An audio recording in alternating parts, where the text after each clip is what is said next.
Hello, Mai. So this is the second recording for the market that we work in Arkansas, and the county is Pulaski County, as you can see here. So you can make note of that URL. Like I said before, I'll try to send you those so that we have them. But you go here, you can always Google it too, Pulaski County Assessor, and it should come up. Once you get here, I believe, yep, this is the home page, so you just scroll down and go ahead and view records. You see the house, look up property. Okay, once you get here, go down, and this is an address that you can always use to start with, just to put you in the area. It's 1121 West 24th. If you hover the mouse here, you'll see you don't need row, street, circle, or anything like that for the street, so just the number or the street name here. Okay, city, and then you're good to go. But this address will always give you a starting point, so we can use this as a default address. Alright, so then once you have that in there, you go here to search. That address is a property that we have already tried to purchase, but we are in contact with the owner. So alright, so you can go here, and then I'll show you how to get the proper address for all the other leads that we need. But scroll down, okay, and then this is, you can just go here to this map, and then scroll out quite a ways. Okay, so it'll show you where you started, which is the blue dot right here. Okay, so right now, all of these white little dots or circles are houses or pieces of land for the most part, and eventually we will work our way out into this area, hopefully, and further out as well. But just depending on the zip code, will ultimately determine where we'll be pulling leads from. So I'll try to help you out and tell you where to look on this based on where we want to find things, as best that I can. Okay, so what you can do is, if you scroll out, you can go ahead and zoom back in. Okay, then it gives you a little bit better view, a little bit closer. Okay, and then this is where we started. So right now we are focusing on mainly just in these areas. Okay, all around in these areas, all these little ones. Now you can take it up a little ways if you'd like, but as you see, if you count, you've got 1, 2, 3, 4, 5, 6, 7, 8, 9, 10, 11, 12, 13, 14. So as you see, you could easily get 100 or what have you just by counting, through here. You could literally just go in rows.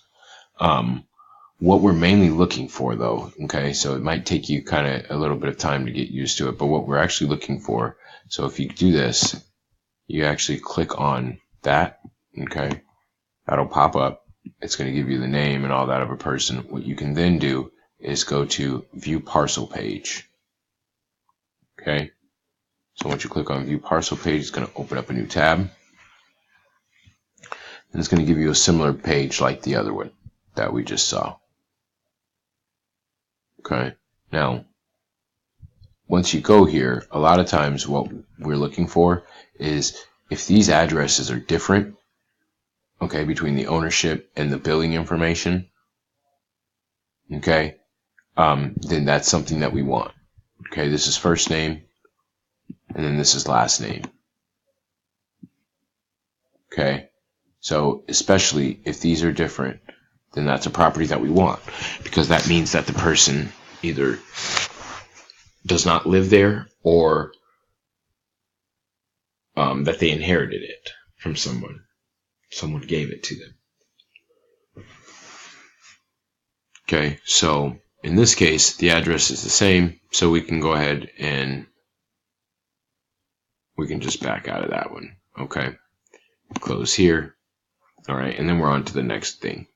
Okay, now sometimes these are vacant. Sometimes if you can click here, and it's, as you see, there's nothing. I don't think there's anything on that land. Okay, Also, too, anytime you click here, another red flag is whenever you click on one of these, it'll pop up and it'll say trust. Okay, anything that's in a trust, we want. Okay, so you open it up, you'll take the address, make sure you get the address, and as you see here, see how these addresses are different. Okay, so this is the address of the actual property that we want to buy, and then this is the address of the person that we will contact to try and buy it. Okay, and this is who, revocable trust. Okay, but I think that that's land. All right, I don't think that there's anything actually there, but there's a good way that you can find out, actually, is you can zoom in a little bit more. Okay, that's one way. So as you see, there's nothing there. Okay, and then also too, what you can do is take the little map guy and put him right here on the street. Okay, and then you can turn it around, see what's around there. Okay, anytime you see things like this where a house is old or it's boarded up, and you can tell that nobody lives there, we want this too. This is what we want. Okay, so just keep that in mind as well. Anytime you see that, that's something that we want. We want to get that address. But in this case, this is great because somebody owns this right here. Okay, so we could hopefully look to purchase that from them. And then, also whatever other houses that might be around, that look like the one that I just showed you. Okay, now if you want to go up the street a bit, you can just click a little bit ahead, and this thing will take you, ahead. So see here again, there's another piece of land. It looks like, I don't know if, somebody owns that, but it's another piece of land. Okay. All right. So then what you can do is to back out, you go here, you go back out. Okay. Another way to tell the address if you're in this view is to just click so for instance, let's say I wanted to get the address of this house. I could just click here, and then I would click here. Okay, now I can see that this is now I'm on Pulaski Street. Okay, and to spin around, you just click and hold the mouse, and then you can drag the mouse. I'm not sure if you're familiar with Google Maps or not, but okay. Now you can also click like right here on the driveway. Yeah. Okay. So now see both of these houses, both of them. We would want both of these.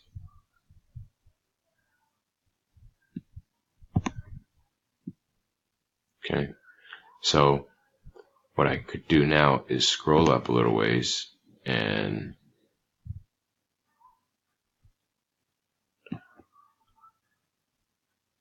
I'm sorry, right here. Okay, 2100 South Pulaski Street. Okay, so I believe that's the address of this house, but either way, that at least gives me a good idea. So you would want to record that. So what you could do is you could then take that. Okay, and then once you have that, you could go up here, click on New Search.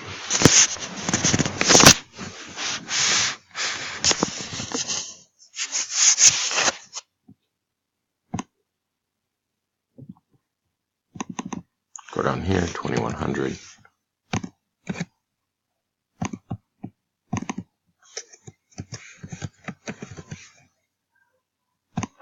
Pulaski.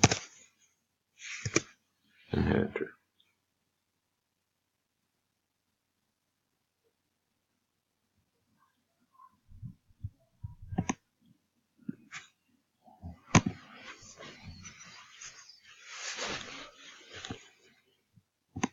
Okay, and go ahead and come down here and then click on this. Okay, now once you've clicked on that, as you see again, these addresses are different. Okay, in this case, the ownership, this name LLC, that's a company name.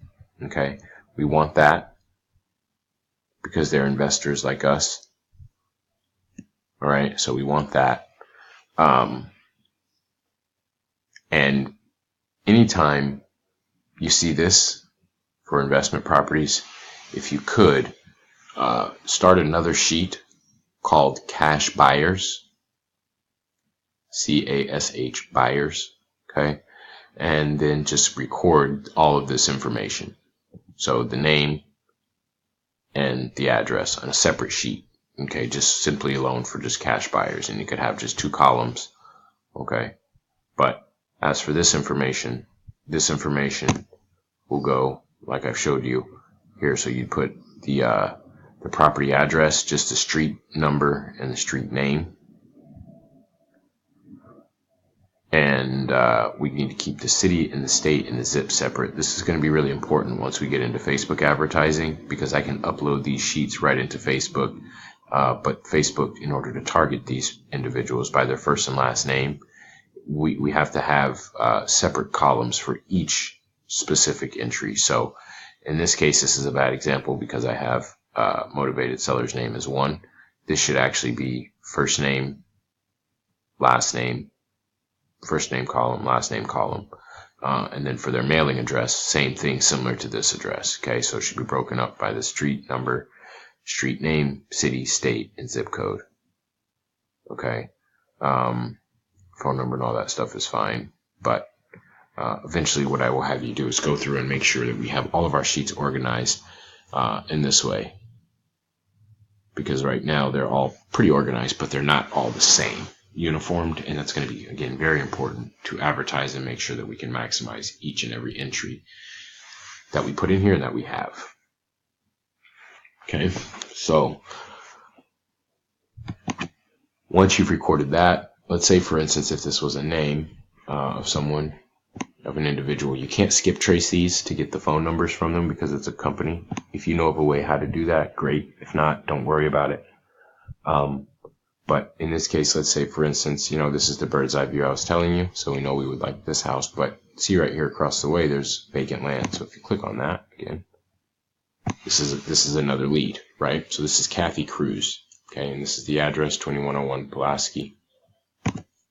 View parcel page. Scroll down. And again, Kathy Cruz. These 2 addresses are different. This is where she lives. That's the address of the vacant land. What you could then do is, as I showed you before, not to be redundant, but just to give you an idea so that way we're clear, you go up here to True People Search.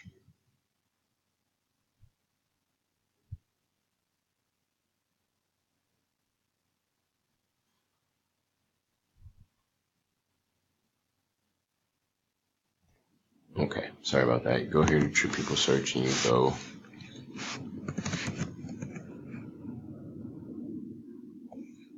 put in her information.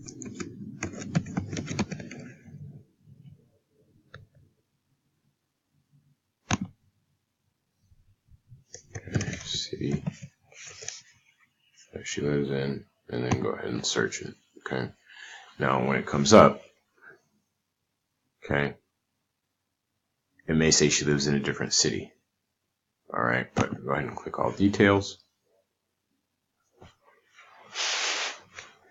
And then the first thing we want to do, if we notice that these addresses don't match up, the one where it shows that she lives, or excuse me, down here, okay, 2701, and here is we want to go down and make sure that this is probably very likely her. Okay, and so the best way that we can do that is go down here, take a look at previous addresses, okay, and if any of these match any of the ones that are on here, then we know that we probably have the right person. Okay, so once we've done that, then you can go up here and